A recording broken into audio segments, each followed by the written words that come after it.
Obviously, no menswear channel would be complete without a discussion of sweaters. Now that the holiday season is over, obviously, most people who don't usually wear sweaters have relegated their ugly Christmas sweaters to the garage or the thrift store or whatever. Um, I've never technically owned one. I mean, they're kind of a bastardization of the Fair Isle or the ski sweater or some other variant. And overall, they're just tacky, and I'm not going to discuss them. But I think in America, especially, the sweater kind of lost favor. Apart from the more preppy class a long time ago, for maybe two reasons. The main one being that fleece wear is just less expensive, and so I'll talk about that a little more in a little bit. And the other being that by and large, women have kind of co-opted the sweater and taken it over for their own. So maybe it's seen as more effeminate or not manly. Another big reason why fleece wear is more practical, I guess to use the word, is you're less worried about getting it messed up if you're on the job. Obviously it makes more sense as more of a rugged thing. So depending on, if you're in an office, it makes more sense to wear a sweater. If you're in a warehouse or out in the field somewhere, it makes more sense to wear a sweatshirt, perhaps. Okay, fine. But we're not discussing strictly workwear here. When you get off work, again, like I said in, I think, video one, you shouldn't necessarily be wearing your work clothes out on a date or whatever. So unless you're pioneering a really hardcore cowboy look or something where a sweater just is incongruous, there's almost no excuse to not have a sweater. And that brings me to my next point, which of course is back to the holidays. Obviously we're in the winter when we're kind of short on like real holidays where you get really festive. President's Day, you think you might get a day off, but it's more of a staycation than a family outing kind of day.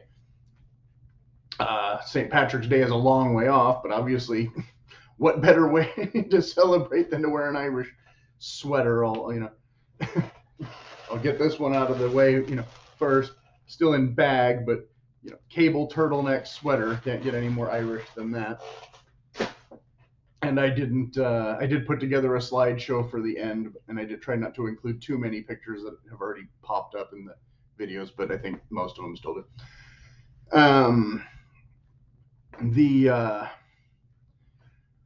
But in the middle there, you still have Valentine's Day. So if you actually, if you don't just view it as, kind of an overblown expensive date night, and you actually want to, make it special, Valentine's Day is another day when you could actually, really wear a nice sweater. And even if you don't want to own 30 of them, or, I, I have several more stacks that I'm not even going to, show. So, we'll delve into that in a minute. You could still have a nice sweater or just a sweater vest, something like that, that wouldn't, break the bank. You don't have to spend $500 on a cashmere thing that you're only going to wear once, when there's literally cotton and even acrylic, you know, options out there for less than $30. In fact, one of the ones I'll be getting to later, I found at a thrift store in perfectly good condition, and I, at least three that are, probably in that category. The another thing though is, I think our military still may or may not issue sweaters, um, but some guys who get out of the military are like, yeah, I still love my woolly pulley, and other guys are like, I'm not British. It's kind of another, not necessarily cultural thing, kind of along the terms. It's like it's a British thing, it's a ladies thing. It's not. Sweaters originally, traditionally, are men's wear, period. They're fishermen's garments. And if you don't like scratchy, heavy, itchy wool, again, you can avoid that problem by getting a cotton one or a merino one. They might not be as warm, but still look okay or do the job or whatever. A lot of the guys, I think, see sweatshirts, or I'm sorry, sweaters as more bulky, but I would argue that sweatshirts are just as bulky, often more, depending on the pattern. I mean, some sweaters are quite thin and you're just wearing them for looks. Others are intentionally thicker. I have many that I do not wear indoors. It is just not going to happen. Um, obviously, well, this is kind of a modified cardigan or whatever, so it's at a zipper, and these stand-up collars and shawl collars and things can be kind of annoying. They don't always do what you want them to do. So obviously, the most common you're going to see is either the crew neck or the V-neck. And the V-neck obviously more practical typically with a tie, whereas if a crew neck, you typically don't have to wear a full shirt underneath it. There's not a lot about sweaters I really have to explain, if you know what a sweater is, but just to be more thorough, obviously I showed also the turtleneck. And then of course you have what I brought all these for is, you have different style. Obviously a sweater also kind of got a bad name for a while there with the whole Cosby era sweater, which some were much nicer looking than others. Some of those designs and patterns could be a little vertigo on the eyes, and that dreaded look of just the 80s, which is maybe a little bit of more of a funny trend again now, but probably won't last too many more years after the 80s parties die out. Uh, I mean, but is that better or worse than a camo hoodie or a sports team design on a sweatshirt? They're just as bold and blatant in another direction, so they're not refined at all. And I would argue that many times sweatshirts are less warm. So there's that. So yeah, I mean, here we have, like I said, the cons: too hot, too itchy.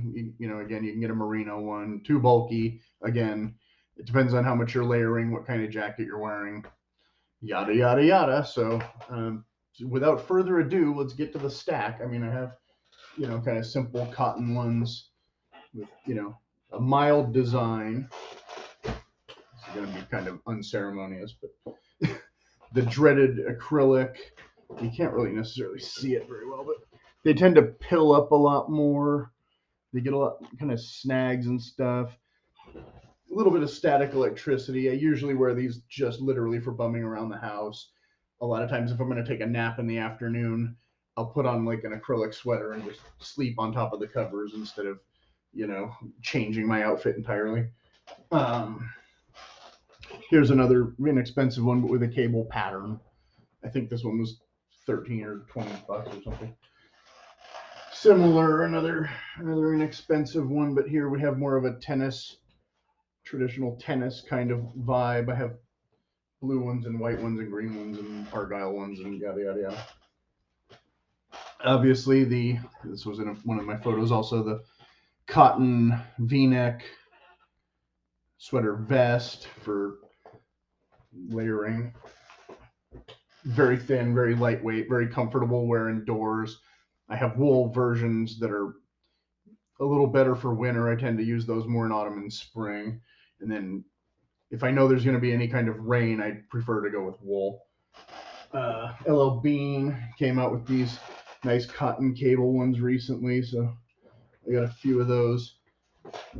2 different sizes. They tended to run a little short, so I thought they would go good with a kilt if I got a smaller one, and that's what I do with some sweaters. I said I didn't really have any ugly sweaters, but I do have kind of Fair Isle design kind of things.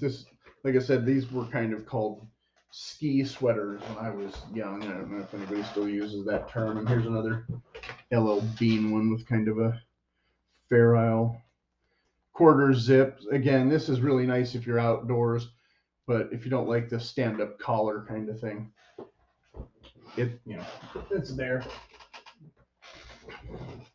Again, bean cotton doing just a nicer version of that blue acrylic one I was already showing. I basically got that one because these ones were out of stock in that color. So it was kind of like, okay, stopgap for less than half the price or whatever. It'll hold me over. Earth tones for a more military look, I guess. I have, like I said, kind of here's a V-neck commando version that Bean did.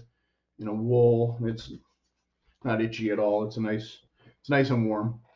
I have two different colors of that. Here's a real army one from probably the 1960s. With the stand-up collar and the buttons. Duluth did a version of this. I didn't buy their version because I already had this one from the surplus store. Problem with the surplus store is a lot of them tend to come in one or two sizes too small. The benefit, again, with a sweater, though, is they'll stretch. So even if you're pretty large, you can still get into a sweater that used to fit you 5 years ago. You can get away with it if you're putting it under a jacket. Nobody's really going to see it anyway. This one, on the other hand, this was just a random sweater that I found at a thrift store and actually had these camouflage elements added for only a couple of bucks. And it looks pretty close to a real woolly pulley for probably about half the price. So there's a thing you can do. And then, of course, this is kind of a more robust version of what I'm wearing. An Orvis windbreaker insert. It's not really going to replace a proper jacket or a proper windbreaker, but this one's kind of a medium weight. They have a heavier weight one that I got that I cannot wear indoors. This one I can kind of wear in or out. And then, like I said, I'm not going to do the full array of Irish cable sweaters because you pretty much know what they look like. I have a couple in the slideshow of, cotton versions and whatnot. J.C. Penney almost always issues the V-neck vests and some version of a cable sweater every year. So for seems like 10 or 20 bucks, I can, load up on a bunch and all at once and then not have to worry about it for a decade. So that's kind of a brief rundown for now. I'll probably end up doing a follow-up video to this if I get any, pertinent questions or whatever. So without ado, unless I think of something else,